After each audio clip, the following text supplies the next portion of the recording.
El aire de Barcelona olía a sal y a promesas. Yasmín sentía ese aroma cada mañana al abrir la ventana de su apartamento. Un espacio minimalista y ordenado que reflejaba el mapa de su propia mente. A sus casi 30 años, era una terapeuta de éxito. Una mujer que había construido un santuario de calma para otros y sobre todo, para sí misma. Su cabello oscuro, siempre recogido en un moño elegante. Y su mirada profunda, capaz de desarmar las defensas más sólidas, eran su uniforme. Había edificado su vida sobre los cimientos de la lógica y la empatía, un equilibrio que la hacía sentir invencible. El pilar maestro de esa construcción era Javier. Un arquitecto carismático, con una sonrisa que parecía diseñada para tranquilizar cualquier duda y unos ojos que prometían un futuro tan sólido como los edificios que proyectaba. Estaban a solo unas horas de su boda, el evento que sellaría su historia de amor perfecta, esa que sus amigos citaban como ejemplo de que las almas gemelas existían. Su clínica prosperaba, su círculo de amigos era un ancla, y su futuro con Javier era un lienzo en blanco esperando los colores más vibrantes. Todo estaba exactamente donde debía estar, o eso creía ella. El primer temblor fue casi imperceptible. Una llamada que Javier cortó abruptamente una noche, con una excusa demasiado rápida sobre un cliente insistente. Yasmín, la analista de gestos y silencios, lo notó. Vio la tensión fugaz en su mandíbula, el desvío de su mirada, pero lo archivó en la carpeta de estrés preboda, una categoría que ella misma había creado para justificar las pequeñas fisuras que empezaban a aparecer en su mundo perfecto. Unas semanas antes, revisando las finanzas para los últimos pagos de la boda, encontró un cargo extraño en la tarjeta de crédito de Javier. Un hotel de lujo en la Costa Brava, en una fecha en la que se suponía que él estaba en un viaje de trabajo en Madrid. Fue un error de la reserva, mi amor. Lo cancelaron y me lo reembolsaron, dijo él, mostrándole un correo electrónico de confirmación que parecía legítimo. Ella quiso creerle. Querer creer es un pegamento muy poderoso. Su mejor amiga Clara intentó advertirla durante la prueba final del vestido. Mientras Yasmín se miraba en el espejo, envuelta en seda blanca, Clara frunció el ceño. No sé, Yas. A veces siento que Javier no te mira, sino que mira a través de ti, como si estuviera actuando. La acusación flotó en el aire cargado de la boutique. Yasmín sintió una punzada de ira. Son los nervios, Clara. Estás proyectando tus propios miedos, respondió, con el tono profesional que usaba con sus pacientes. Clara no volvió a mencionar el tema. La procesión de pequeñas señales continuó. La forma en que la madre de Javier evitaba su mirada en la cena de ensayo, ofreciéndole una sonrisa que no llegaba a sus ojos, o el comentario casual de un primo lejano de Javier, qué sorpresa que sentara cabeza, pensábamos que seguiría el ejemplo de su padre. Yasmín no entendió a qué se refería, y cuando preguntó, Javier desvió la conversación con una broma, llamando a su primo un payaso. Cada una de estas banderas rojas era un susurro que ella se esforzaba por acallar con el ruido de los preparativos. Se enfocaba en las flores, en la música, en los votos que escribía y reescribía cada noche, palabras que hablaban de confianza, de honestidad, de un amor para toda la vida. Estaba tan ocupada construyendo el altar de su felicidad, que no se dio cuenta de que los cimientos se estaban pudriendo. En su trabajo, Yasmín enseñaba a sus pacientes a enfrentar las verdades incómodas. La negación es una casa con paredes de cartón, les decía. Tarde o temprano, la tormenta la derribará. Pero en su propia vida, vivía en el más frágil de los refugios, decorado con esperanza y empapelado con excusas. Creía que su amor era la excepción, que su control sobre sus emociones la protegía. El día antes de la boda, Javier se fue a su despedida de soltero, una cena tranquila con sus amigos más cercanos, o eso dijo. La besó en la frente, un beso que se sintió extrañamente frío. Mañana serás mi esposa, susurró. Ella sonrió, ignorando el nudo que se formaba en su estómago. Sola en el silencio del apartamento, una calma tensa se apoderó de ella. Quería guardar los votos que había escrito con tanto esmero junto al regalo que le había comprado, un reloj antiguo con una inscripción grabada. Recordó que Javier usaba a veces un viejo cajón de su escritorio para guardar documentos importantes. Era un cajón que rara vez abría. Lo deslizó con cuidado. Dentro, debajo de unos planos viejos, había un sobre de Manila. No tenía nombre, solo el peso de algo que no debería estar allí. Su corazón, que había latido con la emoción de una novia, de repente empezó a martillar con el pánico de un animal atrapado. ¿Por qué sentía tanto miedo? Con los dedos temblorosos, rompió el sello. El mundo se detuvo. No eran poemas de amor, no eran cartas antiguas. Era un certificado de matrimonio oficial. La fecha era de hacía 6 meses. El nombre del novio era Javier. El nombre de la novia no era el suyo. Era Sofía. Debajo, un itinerario de viaje. Una luna de miel de lujo en las Maldivas, reservada para la semana siguiente a por su boda. Y entonces, la estocada final, la que le robó el aire, la que le heló la sangre. La ecografía de un embarazo, gemelos. El silencio del apartamento se volvió ensordecedor. Cada promesa, cada beso, cada plan compartido, se licuó en un instante, convirtiéndose en un veneno que le quemaba por dentro. La terapeuta analítica se disolvió, dejando solo a la mujer traicionada, de pie, en medio de las ruinas de una vida que nunca fue real. La casa de cartón se había venido abajo. Y la tormenta apenas comenzaba. El papel temblaba en sus manos, no por el aire acondicionado, sino por el terremoto que sacudía su interior. El aire se le escapó de los pulmones en un silbido mudo. 6 meses. Sofía. Gemelos. Cada palabra era un clavo atravesándole el pecho. Se dejó caer. El costoso vestido de novia que colgaba en la puerta ahora parecía un sudario burlón. El silencio del apartamento ya no era pacífico, era el vacío, el eco de una vida que acababa de implosionar. La terapeuta en ella, la mujer que desarmaba defensas ajenas, intentó tomar el control, analizar, racionalizar. Buscó una explicación lógica, un malentendido monumental. ¿Podría ser una broma de pésimo gusto de sus amigos? ¿Un error administrativo? Pero la ecografía con el nombre de la clínica y la fecha, el itinerario de viaje a su nombre, no había escapatoria. La negación, esa casa con paredes de cartón, se había derrumbado sobre ella. Y no quedaba nada, solo una mujer de pie sobre los escombros de una mentira. No gritó. No lloró. Todavía no. El shock era una anestesia helada. Se sentó en el suelo, con los documentos esparcidos a su alrededor como las piezas de un rompecabezas macabro. Su mente, entrenada para encontrar patrones, comenzó a conectar los puntos que había ignorado. La llamada cortada. El cargo del hotel en la Costa Brava. La mirada esquiva de su suegra. La advertencia de Clara, que ahora resonaba como una profecía. A veces siento que Javier no te mira, sino que mira a través de ti. Era verdad. No la veía a ella, veía el escenario que había montado, y ella solo era la actriz principal de una farsa. Pasó la noche en un limbo. Cada objeto en el apartamento se convirtió en un artefacto de la traición. La cafetera que él le regaló. La foto de ambos en la playa, sonriendo, una sonrisa que ahora parecía una mueca grotesca. El reloj que le había comprado para la boda, con la inscripción, "Nuestro tiempo es eterno", era ahora una broma cruel. El dolor llegó en oleadas, cada una más fuerte que la anterior. Primero, una punzada aguda de traición. Luego, una marea de humillación que le quemaba la cara. ¿Cómo no lo vio? Ella, la experta en la psique humana, la que leía los secretos en los silencios ajenos, había sido tan ciega. Se levantó y caminó hacia el espejo. La mujer que le devolvió la mirada era una extraña. Tenía los ojos hinchados, la piel pálida y una expresión rota. Quiso romper el espejo, destruir todo, borrar la imagen de la tonta que había creído en un cuento de hadas. Su primer impulso fue llamar a Javier, gritarle, exigirle una explicación que sabía que sería otra mentira. El segundo fue llamar a sus padres, cancelar todo, esconderse del mundo y dejar que la vergüenza la consumiera. Pero entonces, algo cambió. La primera luz del amanecer se filtró por la ventana, no como una promesa sino como un desafío. Iluminó el certificado de matrimonio de Javier y Sofía.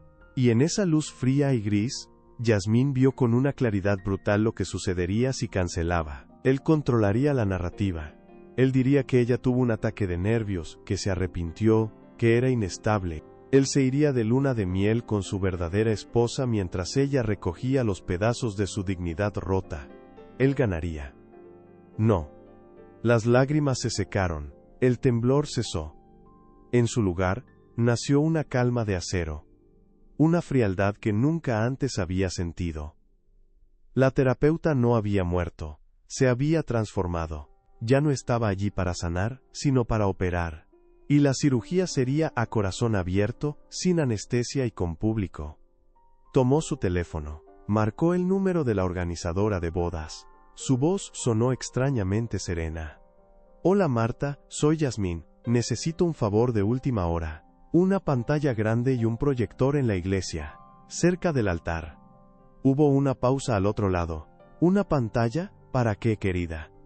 Es una sorpresa para Javier, dijo Yasmín, y la palabra sorpresa adquirió un sabor metálico en su boca. Un video con nuestros mejores momentos. Quiero que todos lo vean. El resto de la mañana fue un acto de voluntad sobrehumana. Se duchó, se maquilló, cubriendo las ojeras con una capa de normalidad. Cuando su madre y Clara llegaron para ayudarla a vestirse, forzó una sonrisa. «Estás pálida, hija». ¿Son los nervios?, preguntó su madre, alisando un pliegue del vestido. «Son emociones fuertes, mamá. Hoy es un día importante». Clara la miraba con los ojos entrecerrados, sintiendo que algo estaba fuera de lugar. «Jazz, si hay algo que...». «Estoy bien, Clara». «Mejor que nunca», la interrumpió Yasmín, su voz tan firme que no dejó lugar a más preguntas. Se puso el vestido blanco, el velo, las joyas. Se convirtió en la novia perfecta. Un fantasma en su propia fiesta. Cada abrazo de felicitación era una puñalada. Cada qué afortunada eres era una dosis de veneno. En el coche, camino a la iglesia, vio Barcelona pasar como una película ajena. El sol brillaba, la gente reía. Un mundo feliz que ya no le pertenecía. Al llegar, la música del órgano llenó el aire. Vio a Javier en el altar, radiante, perfecto, un actor consumado interpretando el papel de su vida. Le sonrió, una sonrisa llena de promesas vacías. Por un segundo, el corazón de Yasmín flaqueó. La mujer que lo había amado quiso creer que todo era un error. Pero la mujer que sostenía la verdad, en un pequeño pendrive escondido en su ramo de flores, sabía que no había vuelta atrás. Su padre le ofreció el brazo. ¿Lista, mi niña? Ella lo miró, y por primera vez en horas, sintió una emoción genuina, un amor profundo por ese hombre que la llevaba, sin saberlo, no hacia un matrimonio, sino hacia su propia liberación. Estoy lista, papá. Caminar hacia el altar fue el acto más difícil y más liberador de su vida. Cada paso era una cuenta atrás. Los rostros de los invitados eran un borrón. Su único foco era el hombre que le esperaba al final del pasillo. Su verdugo. Su salvación. Al llegar a su lado, Javier le tomó la mano. Estaba helada. «Estás temblando», susurró él, con falsa preocupación. «Es la emoción», respondió ella, mirándolo directamente a los ojos, y en su mirada, por primera vez, él pareció vislumbrar algo más que una novia enamorada. Vio el acero. Vio el final. Pero ya era demasiado tarde. El espectáculo estaba a punto de comenzar. El sacerdote carraspeó, ajustándose la estola dorada. Su voz, acostumbrada a bendecir uniones, resonó bajo las bóvedas góticas con una calidez casi paternal. «Javier, recibes a Yasmín como esposa y prometes serle fiel en la prosperidad y en la adversidad, en la salud y en la enfermedad, y así amarla y respetarla todos los días de tu vida». Javier se giró hacia ella. Su sonrisa era una obra de arte, una pieza de arquitectura perfecta diseñada para inspirar confianza. Tomó las manos de Yasmín entre las suyas y mirándola a los ojos, pronunció las palabras con una convicción que habría engañado a un santo. «Sí, acepto». Un suspiro de alivio y felicidad recorrió la congregación. Los padres de Yasmín sonreían entre lágrimas. Clara la miraba con una mezcla de orgullo y una sombra de duda que aún no se había disipado. Ahora era el turno de ella. El sacerdote dirigió su mirada amable hacia Yasmín. Yasmín, recibes a Javier como esposo y prometes serle fiel en la prosperidad y en la adversidad, en la salud y en la enfermedad, y así amarlo y respetarlo todos los días de tu vida. El silencio se estiró. 1 segundo. 2. 3. La música suave del órgano pareció vacilar. Los invitados se inclinaron hacia adelante en sus asientos, confundidos. Javier frunció el ceño, una microexpresión de irritación cruzando su rostro perfecto. «Mi amor, ¿estás bien?», susurró apretándole las manos. Yasmín no lo miró. Soltó sus manos con una suavidad deliberada, y se giró lentamente hacia los invitados, hacia las 200 personas que habían venido a ser testigos de su felicidad. Su rostro era una máscara serena, impenetrable. Su voz, cuando finalmente habló, no tembló. Tomó el micrófono del atril con una mano firme, y sus palabras fueron un corte de bisturí en el aire tibio y cargado de incienso. Antes de responder, comenzó, su tono claro y conversacional, como si estuviera iniciando una de sus sesiones de terapia. Me gustaría compartir con todos ustedes los votos que Javier ya le hizo a otra persona. Un murmullo de incredulidad recorrió la iglesia. Javier palideció, intentó tomarle el brazo, pero ella dio un paso atrás, fuera de su alcance. Yasmín, ¿qué estás haciendo? Esto no es gracioso. Ella lo ignoró. Con la otra mano, sacó un pequeño control remoto de entre las flores de su ramo. Un clic casi inaudible resonó en el silencio expectante. Detrás del altar, una pantalla blanca que nadie había notado descendió suavemente. Otro clic. Un haz de luz cortó la penumbra. En la pantalla apareció un documento oficial, ampliado para que todos pudieran leerlo. Un certificado de matrimonio del Ayuntamiento de Barcelona. La fecha, 14 de febrero, hacía 6 meses. El nombre del novio, Javier García Ruiz. El nombre de la novia, Sofía Vidal. El murmullo se convirtió en un jadeo colectivo. Los padres de Javier se quedaron petrificados. La madre de Yasmín se llevó una mano a la boca, ahogando un sollozo. Como pueden ver, continuó Yasmín, su voz aún perfectamente modulada, Javier ya es un hombre casado, pero su compromiso no termina ahí. Es un hombre de familia, después de todo. Otro clic. La siguiente imagen fue la que rompió el mundo. Una ecografía. 2 pequeñas formas de vida, 2 corazones latiendo en la oscuridad. En la esquina superior los nombres, paciente Sofía Vidal, padre Javier García Ruiz.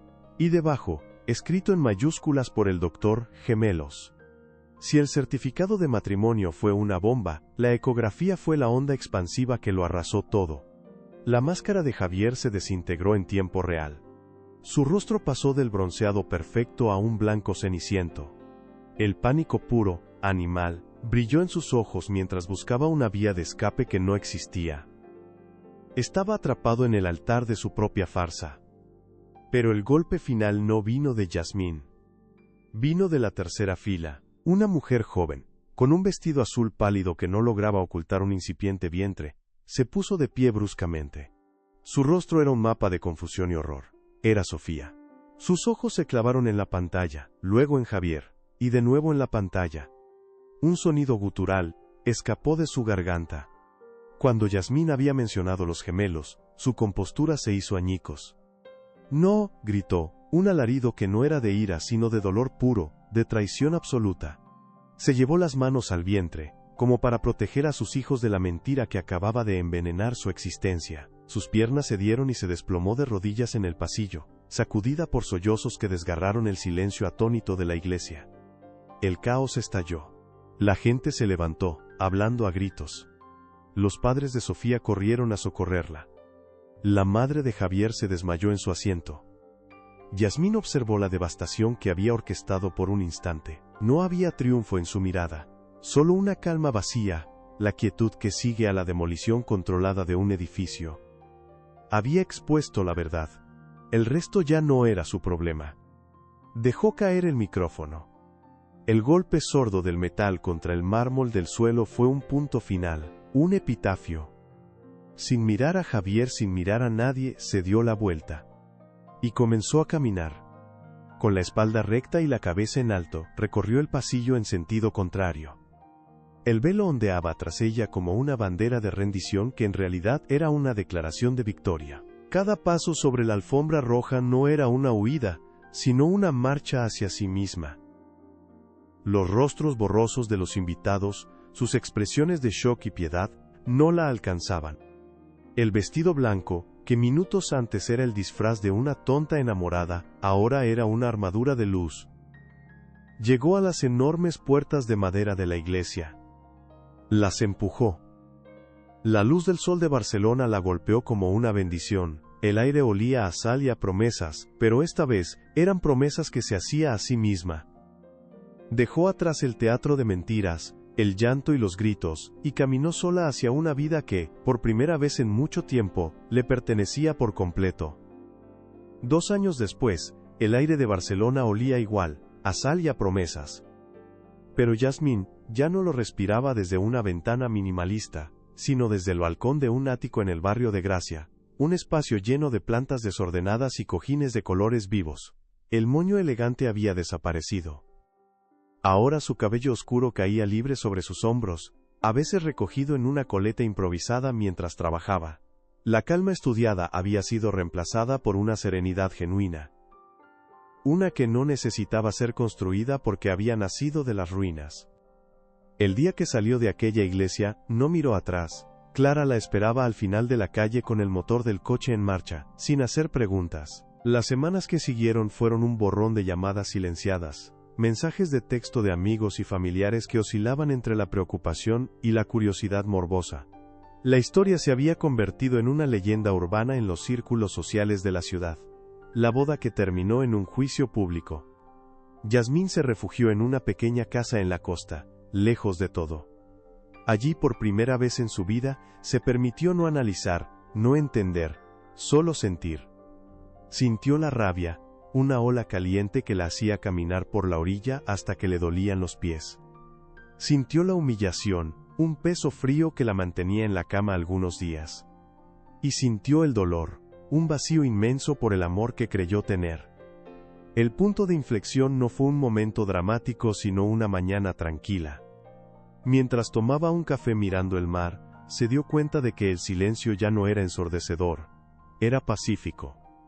La terapeuta que vivía en ella despertó, no para analizar a otros, sino para sanarse a sí misma.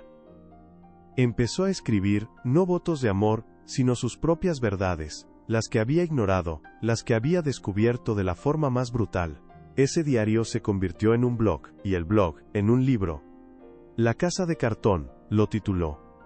No era un libro de venganza, sino una guía cruda y honesta sobre la autotraición, sobre cómo ignoramos las banderas rojas en nombre del amor, y cómo reconstruir la confianza en uno mismo, después de que te la arrebatan. El libro fue un éxito inesperado. Conectó con miles de personas que habían vivido en sus propias casas de cartón. Ahora, desde su ático en Gracia, Yasmín dirigía su nueva clínica. Una que no solo ofrecía terapia tradicional, sino también talleres de escritura terapéutica y retiros de resiliencia. Se había convertido en una voz, no solo para sus pacientes, sino para cualquiera que se hubiera sentido roto por una mentira. Su trabajo ya no se basaba en la teoría sino en la cicatriz. A veces, pensaba en Javier. Había oído a través de amigos en común que él y Sofía se habían mudado al norte, que la vida de padres de gemelos, nacida de un engaño tan masivo, era una lucha constante. No sentía odio, ni siquiera lástima. Sentía una distancia abismal, como si estuviera recordando la trama de una película que vio hace mucho tiempo. Él era un fantasma de una vida que ya no era la suya. Una tarde, mientras regaba sus geranios, su teléfono sonó. Era Clara. «Adivina quién me llamó para una consulta de diseño de interiores», dijo Clara, su voz llena de ironía. «La nueva novia de uno de los mejores amigos de Javier. Al parecer, él le contó que tú tuviste una crisis nerviosa, y cancelaste todo en el altar. Todavía está vendiendo su versión de la historia». Yasmín sonrió, una sonrisa genuina y ligera. Miró el horizonte de Barcelona, las grúas de la Sagrada Familia recortándose contra el cielo anaranjado. «Que la venda», respondió con calma, «yo ya no la compro». Colgó el teléfono y se quedó allí, sintiendo la brisa del atardecer. La felicidad ya no era un destino al que llegar, como una boda perfecta. Era el aire que respiraba cada día, la solidez bajo sus pies, la paz de saber que la única persona que necesitaba para sentirse completa era la mujer que se había atrevido a caminar sola para salir de aquella iglesia. Porque a veces el final de un cuento de hadas no es la boda, es la puerta que se abre justo después, y la libertad que encuentras al otro lado es el verdadero. Vivieron felices para siempre. Comenta desde qué país estás viendo este video. Y si quieres escuchar más historias de coraje y renacimiento, suscríbete al canal.